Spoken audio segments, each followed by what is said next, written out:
Hi friends, आज हम science का VVI 40 ऑब्जेक्टिव क्वेश्चन कराने जा रहा हूँ जो कि बार बार एग्ज़ाम में पूछा जाने वाला प्रश्न है। देखिए, फर्स्ट प्रश्न है, हीलियम गैस है तो हीलियम गैस कौन सा गैस है? तो हीलियम जो गैस है जो अक्रिय गैस है। हीलियम कौन सा गैस है? एक अक्रिय गैस है।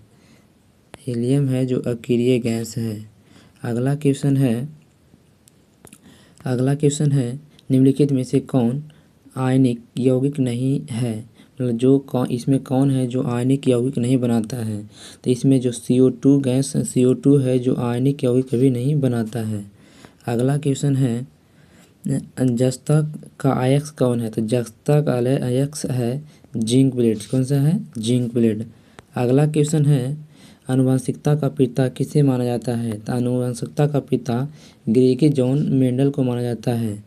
अगला क्वेश्चन है निम्नलिखित में से कौन सा भाग केवल पुरुष जननांग में पाया जाता है? तो यह है जो भाग है जो पुरुष की शुक्रवाहिका में पाया जाता है। अगला क्वेश्चन है गर्भाशय के किस भाग में भ्रूण विकसित होता है?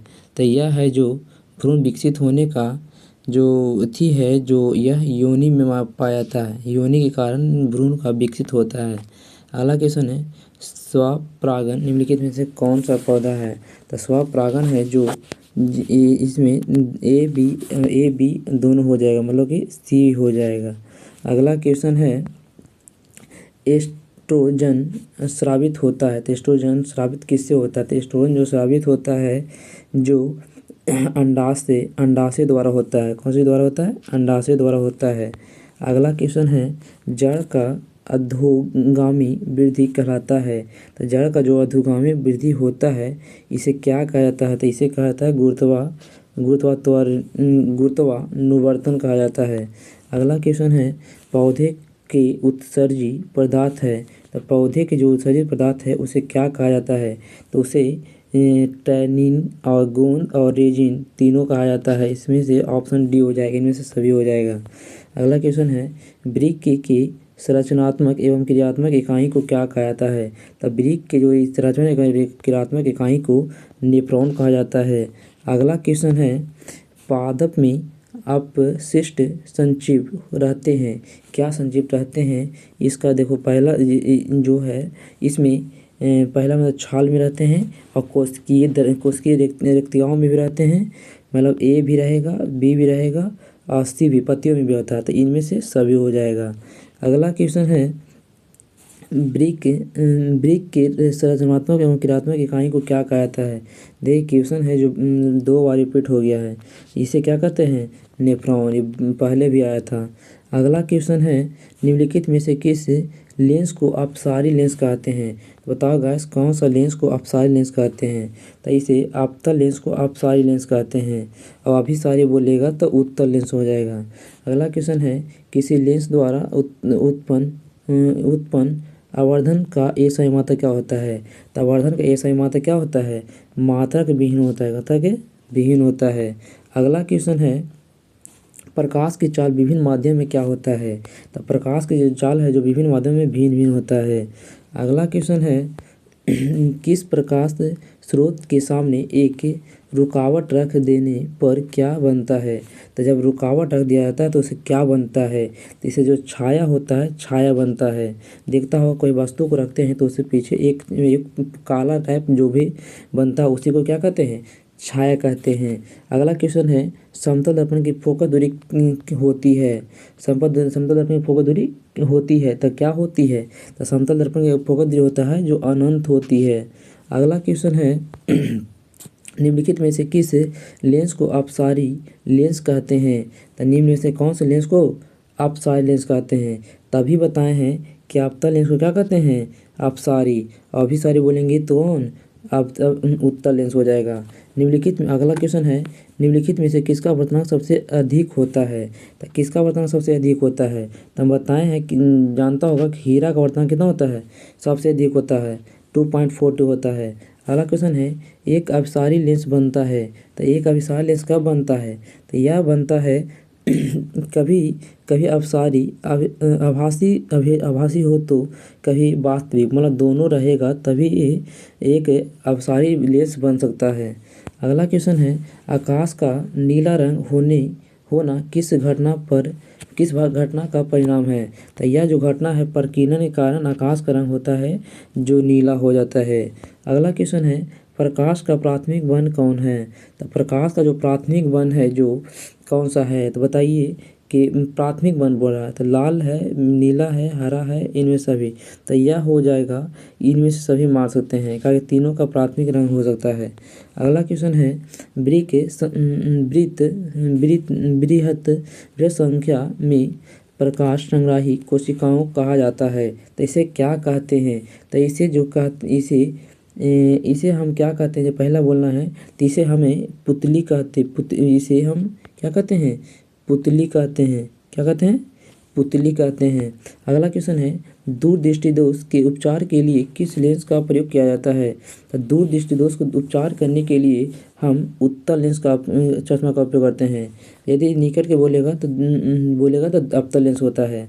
अगला क्वेश्चन है, 1 किलोवाट घंटा बराबर क्या होता है? मतलब 1 kWh, इसी को बोलते हैं किलोवाट घंटा। इसे क्या बोलते हैं? इसे बोलते हैं किलोवाट घंटा। kWh को क्या कहते हैं? किलोवाट घंटा बोलते हैं। बोलेगा इसके किसके बराबर होता है? तो यह होता है 3.10⁶ जूल होता है। अगला क्वेश्चन है, धातु जो सिर्फ अम्ल राज्य में घूमता है वह क्या है? जो बताइए। तो वह है जो उसे कहते हैं Au। क्या कहते हैं? Au। उसी को आर्गन बोलते हैं, Au। अगला है, सबसे कठोर प्राकृतिक पदार्थ है। सबसे कठोर प्राकृतिक पदार्थ कौन सा है? तो सबसे कठोर प्राकृतिक पदार्थ है जो जिसे क्या कहते हैं? तो हीरा कहते हैं। अगला क्वेश्चन है, ब्रेजिन का अनुसूत्र होता है? तो ब्रेजिन का अनुसूत्र क्या होता है? तो ब्रेजिन का अनुसूत्र होता है जो C6H6 होता है। अगला क्वेश्चन है, हाइड्रोजन के 2 परमाणुओं के बीच कौन बंधन बनते हैं? तो हाइड्रोजन के जो परमाणु के बीच जो बनता है बंधन उसे एकल बंधन कहते हैं। देखता होगा जब हाइड्रोजन के बीच कौन सा बंधन लगता है? तो एकल बंधन लगता है। अगला क्वेश्चन है, चूना जल का रासायनिक नाम क्या होता है? तो चूना जो जल है उसका रासायनिक नाम होता है काली चूना। क्या होता है? काली चूना होता है। अगला क्वेश्चन है, चीनी का रासायनिक सूत्र क्या होता है? चीनी का जो रासायनिक सूत्र होता है क्या होता है बताओ? तो C12H22O11 होता है। C12H22O11 होता है। अगला क्वेश्चन है, निम्नलिखित में से कौन सा कार्बनिक यौगिक सबसे अधिक अभिक्रियाशील है? तो बताइए इसमें से कौन सा जो तत्व है जो अभिक्रियाशील है, मतलब कार्बनिक यौगिक है, यौगिक कौन है जो अभिक्रियाशील है, जो मतलब घुलता है ज़्यादातर? तो यह इसका आंसर क्या हो जाएगा बताओ गैस? तो C2H4 हो जाएगा। क्या हो जाएगा? C2H4 हो जाएगा। अगला क्वेश्चन है, मेंडलीव ने अपनी आवर्त सारणी तैयार करने के लिए कौन सा मापदंड अपनाया था?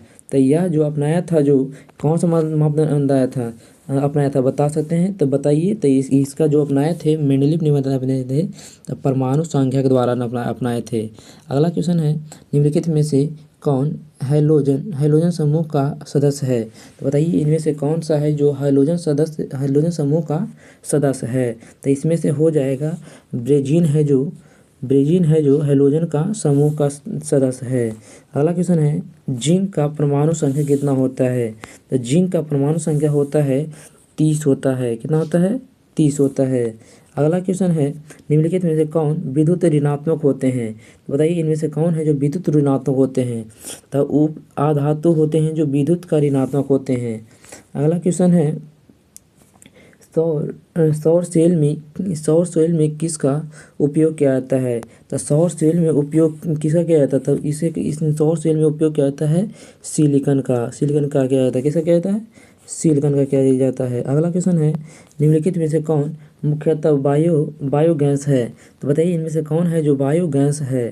तो इसका हो जाएगा CH4, मतलब मीथेन है जो बायोगैस माना जाता है। अगला क्वेश्चन है, जठर ग्रंथियाँ पाई जाती है। जठर ग्रंथियाँ कहाँ पाई जाती है? तो यह पाई जाती है अमाशय में। कहाँ पाई जाती है? अमाशय में। यह देखो जब क्वेश्चन जो बोला गया है जो करवाए हैं क्वेश्चन है जो प्रीवियस ईयर में बार बार क्वेश्चन दोहराया जाता है। यही